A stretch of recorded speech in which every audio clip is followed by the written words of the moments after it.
how to add music on Kinemaster. Hello everybody, welcome back to my channel. This is me, Bipin Bisnet, and today I'll guide you on how you can easily add music on Kinemaster. First things first, you want to go ahead and open up the Kinemaster and select the video that you wish to edit. Once you have done so, you should get an interface somewhat like this. You can see the audio option at the right hand side of the screen. Simply tap on it, and once you tap on it, you can see there you'll be able to download the music from Kinemaster and use it. You can download sort music. You can see SFX option here. Now it's taking some time to load up. It's probably due to the network issue, so you want to make sure that you have proper stable internet connection in order to do this.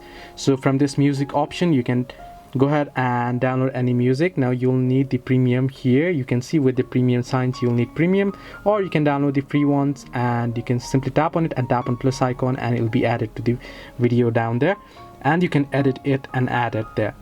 Similarly, at the left hand side you can see songs and folders. You can head over to folders, and then if you have any music on your device already downloaded that you want to use, you can use it as well. So this is how you can add music on Kinemaster on your video. Hope this helped you. Do like and subscribe, and do not forget to leave a comment down below if you have any further issues.